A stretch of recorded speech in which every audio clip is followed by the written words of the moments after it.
Right, guys. So the next one that we're looking at is this one here. In terms of the essay question, it is Amazon coming to South Africa.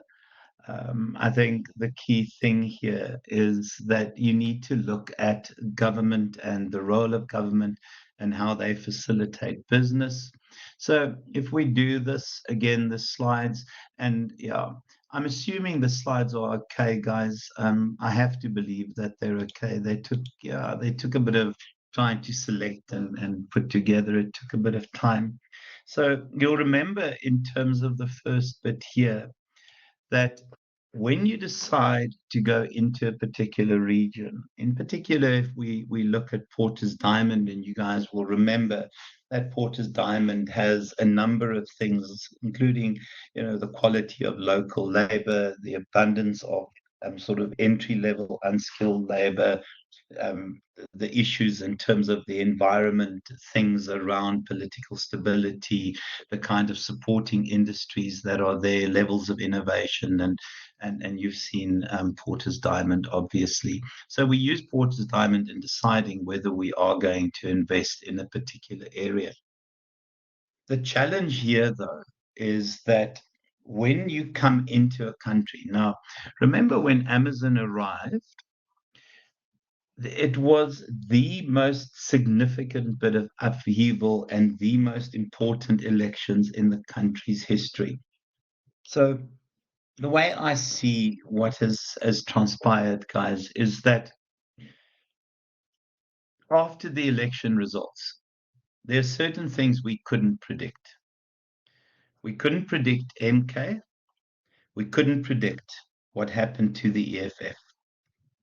The things that we knew were certain was that the ANC would lose majority. The things we knew for certain is that the DA would keep its status, but potentially could lose the status. So if we think of a low road scenario versus a high road scenario for South Africa now, and I apologize if this doesn't fit in with your politics, but I'm a business person, I'm not a politician.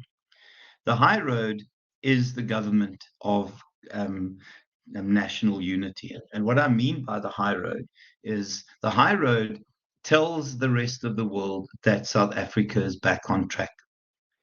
Now, the government of national unity, and I'm not going to go into all the details, but it's the ANC, it is the DA, it is it's those other smaller parties that are more moderate. For me, that's the high road. The IFP are anti-corruption, etc. That's the high road. Imagine the ANC decided that instead of linking to the DA, they were going to link with EFF and MK. What do you think would happen in this country overnight?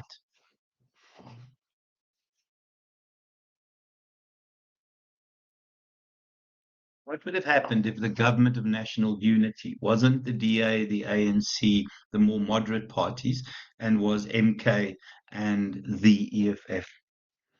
That would be bad news. So, in terms of Amazon coming into South Africa, I think that at this stage it looks reasonably positive. Again, I'm not a politician, I'm a business person, I do this for companies. So, we would hope that built into this national unity is a new wave of respect for the law. So, where your ex president cannot ignore a constitutional court decision and gets away with it, where your ex president doesn't pay taxes and owes SARS 18.8 million rand. And I'm talking about Zuma, where the idea of corruption starts getting weeded out. Now, I'm hoping, in terms of where we're going, in terms of this government of national unity, that this is, in fact, what is going to happen. So tick the box there so far. The second one is the adjudication and enforcement of laws. But it's bigger than that, guys. It is also to do with looking after the interests of businesses, looking after the interests of intellectual property, etc. So if you register a patent, are you China where patents don't matter?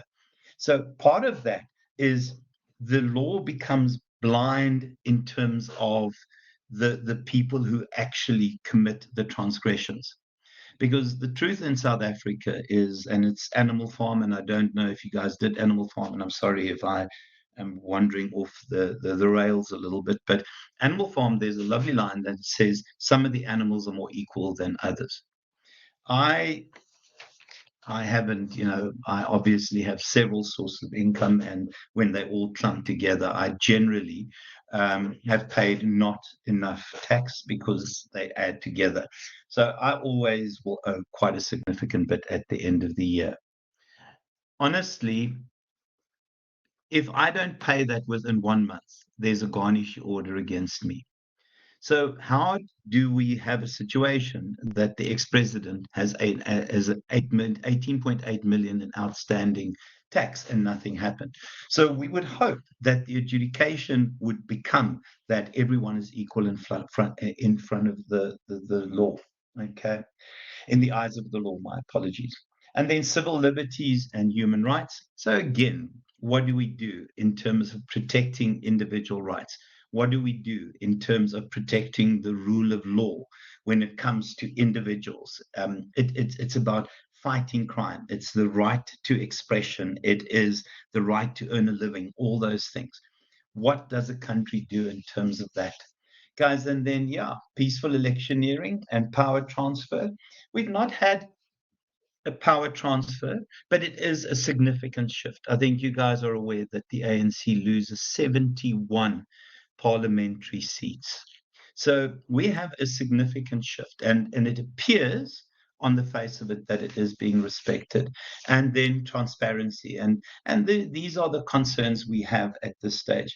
You know, we have Petronet that still signs deals and won't share the details of those deals. They appoint ex tenderpreneurs that had failed on every single project. So those kind of transparencies need to be built in. So what Amazon would have had to do is see South Africa.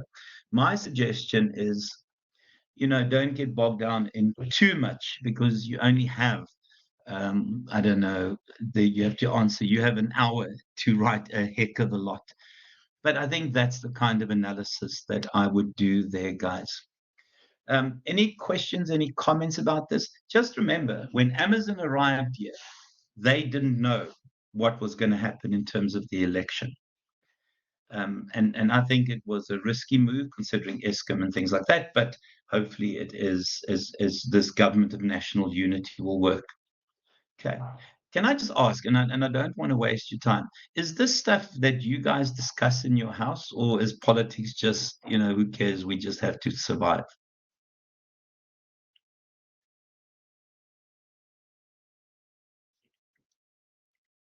Charles, are you aware of the government of national unity? Aaron, are you Mish?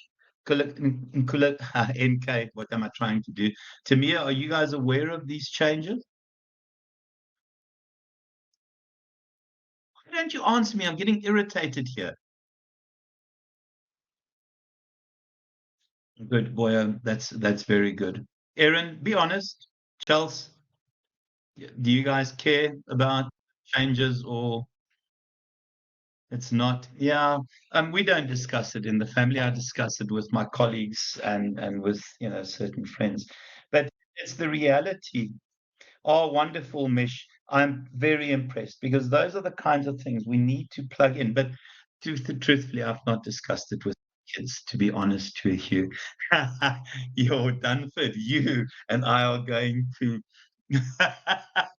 It is a combination of the ANC, the DA, the IFP, and the other moderate parties in essentially giving strategic and policy direction to the country.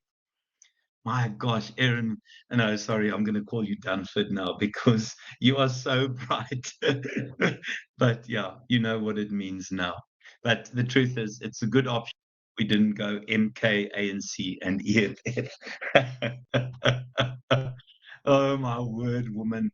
Yeah, from now on, I'm not even going to call you Aaron. I'm going to call you Dunford. It works better. You don't like your name anyway. Okay. Guys, then the second part of the question, oh, Aaron, don't report me. Will be, oh, no, I don't think that's in your nature. You're a toughie. Okay, guys, the second one, the technological landscape. So when we think of what Amazon is and what they do, their success depends on the connectivity within a particular nation. It depends on the mobile availability of mobile phones, etc.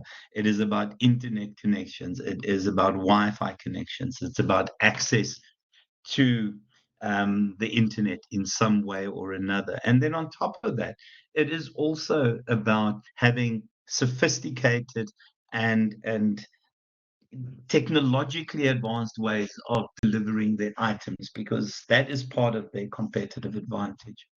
So it is the T in technology. It's not just information technology, it's transport technology, etc. In terms of technology in global business, and I'm sorry that I didn't turn this into a nice looking slide. I think the reality is it has a lot to do with the quality of technology. So first of all, it has to do with the technology itself in terms of how do we transform. For Amazon, how do we deliver? How do we communicate? How do we connect with customers? How do we get the products to our customers? And then the other part is obviously the skilled labor to support those things. And we know that Amazon has hired 5,000 people ultimately, etc. So technology-wise, South Africa is reasonable, and there are certain areas we're not great, guys. And then, yeah, you can see what technology is, something tangible. So in terms of the drone that we use to deliver. Now I know we're not doing drone deliveries yet. So, and then in terms of procedural, it is the process that we use to create value for a customer. So in terms of their process, it's online and its processes very little customer contact, etc. Guys, and then in terms of, yeah, you can see what they define technology as. The textbook, it is really something that facilitates human effort. And I think part of that is to understand that you have to have technology that is fit for purpose. So when you're Amazon, you need to make sure that when you get here, you can compete with Takealot. You need to compete with Temu, and you are slightly ahead of Temu and those other Wish and other ones that are around. The second one, it must meet and exceed industry standards. Again, when we think of the technology that Amazon has, it is really world class. If it's not world class, it's definitely at an industry standard level. Truthfully, I haven't ordered from Amazon locally yet. I ordered from Amazon very, very long ago. It was still an import. And then technology to do business, and then also the sort of current technologies that we use. And that includes fiber and connectivity and laptops and those kinds of things. So there are lots of advantages. Guys, I don't know whether we need to have this. Be careful of not getting bogged down. But if you see this question, this is a question you do without thinking twice, okay? Because this is a lacquer question, except for the last part, but we'll talk about the last part. Guys, so in terms of innovation, yeah, we've discussed that. So when we look at technology, my apologies, border in, border out technologies, you can see that I've given you a description here, and it really is border in technologies essentially would be the technologies that a company brings into the region they settle in. I think with the way Amazon has done business for a long, long time, they bring with them severe technological advantages. Border in, border out technologies. Guys, remember, you need to look at the technology in the foreign marketplace. I don't think from a technology perspective, IT-wise, etc., South Africa is the worst in the world. We don't have the greatest speeds, but our connectivity is significant. There are more smartphones than there are people in the country. So Amazon, yeah, they shouldn't hit and miss. They should hit more than miss, guys. And then also the production and product quality. I've explained each of those. I've kept it very, very simple, and it really relates to the kinds of things that I had said as part of those first two.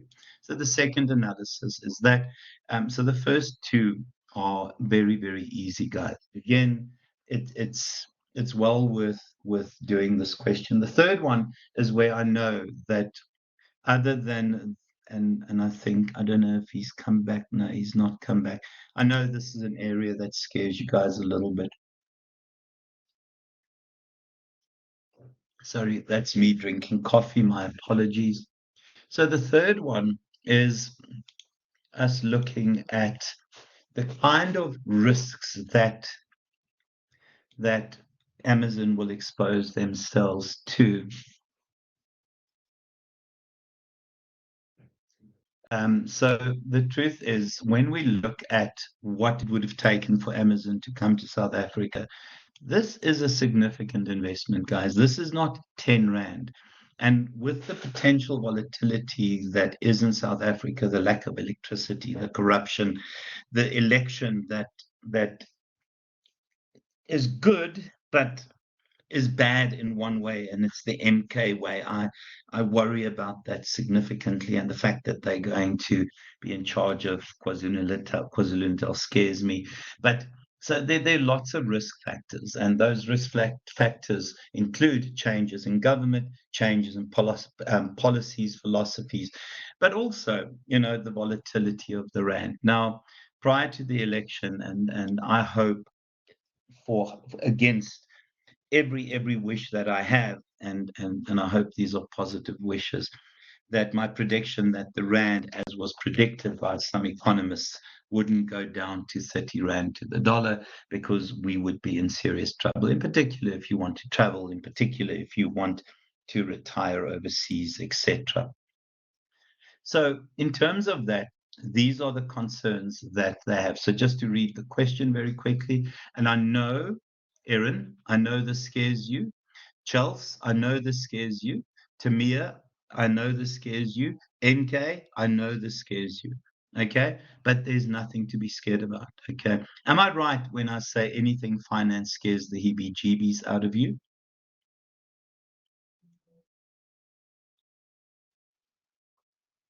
Okay, yeah, and that's fine. Okay, at least two people are honest. Tamia, how finance? Okay, yeah, no, but that it's fine. To me, okay, so it's not difficult to predict. To be honest with you guys, I did finance as part of my master's degree, and I used to lecture finance, but it's not my natural habitat. I'm a strategic person, not a financial person, but I understand the stuff pretty well. Okay. So the kinds of risks that we see in terms of um, Amazon coming here, guys, the first one is transactional exposure. So I think the reality is that if you are Amazon, okay, and all of a sudden the rand tanks against the dollar, it becomes a real challenge, in the sense that you might have invested in a country and all of a sudden you have to up your prices, and you can't just up your prices in line with the exchange rate, because local competitors will take away your market share. So it really is scary. The other side of it, and there's some positive in that as well. Amazon has invested significant money, in terms of billions and billions of rands, to come to South Africa. And what happens if the South African rand loses its value? Amazon is not going to survive. So they could have invested all that money in infrastructure and IT and set up their warehouses and their connects. And that then is where the real challenge is. It is risky, guys. I've tried to give an example that looked simple, okay? Guys, and then this one here, translation exposure. Yeah, this is more a book loss. So this happens in terms of your financial statements. So if you have companies across different areas, and in each of those areas, that company locally is worth a certain amount in the local currency. But to then take that and combine it, because generally your accounting and things are done at head office. So all of a sudden, you've got a head office here where the rand is tanked by 33%, and immediately you have a company that on your books, a subsidiary that on your books reduces significantly in value because the local currency is tanked. So when you show it on your books, it's a book thing. This entity that's in South Africa doesn't contribute the same amount in terms of the overall financial and accounting procedures. So immediately it depreciates what this business is worth to Amazon because the local currency has gone down and we have to somehow translate that currency into dollars. The last one there is economic exposure. Now, I think here we look at a number of things. When you invest in a business, in capital, Amazon's investment isn't for 1 year. Amazon has plans that will extend, I promise you, into 20 and 30 years into the future. Now, they're investing at a current rate. The problem, though, what could happen to them is that when they work out payback periods, etc., and they obviously want to move money in rands that they make in rands into dollars, this could become a completely unviable option because our rand value has tanked so significantly against the dollar. The other thing, and just remember, guys, it's that bit there that describes this. This is not a 2-year project. This is a multi-decade project, and it is risky because we are a developing nation. We have got issues. The other thing is, you will remember that prior to the elections, a lot of people were making noise about nationalization. The risk that they take is that because of political upheaval, that people just nationalize their assets. So these are the kinds of risks that companies face. And Amazon would have had to look at that. The last one, guys, in terms of capital budgeting, remember capital budgeting, there is an initial investment at a certain rate. It is your present value. We then, over the period of the actual project, and this is a long-term period, would have plans to earn income at every year of that project. Now, the challenge is those plans essentially are multi-year as well, and you've got to pay back your initial capital investment with money from the local currency. And those returns, those annual returns, the money that you make per year, may not be enough to pay off and justify your initial capital investment. So these are real risks that companies face. And then obviously, guys, in terms of capital budgeting, is we try and anticipate these shocks. We try and anticipate changes in exchange rate. Amazon would have had to anticipate the results of the election because the simple truth is no one really knew and the predictions were dodge, okay? Because ANC 40%, MK from nowhere, EFF disappear, DA fairly consistent but did lose seats as well. So these are the risks that you take because the money you put into an area might never ever come back in terms of the short term and the long term, guys. And remember, in South Africa, we have a lot of this. It's everything from Eskom not working to, other issues in terms of broadband. We constantly see how the undersea cables are affected. So all of this has to be factored into your long-term plan to invest and hope to recoup on that investment. Guys, I've kept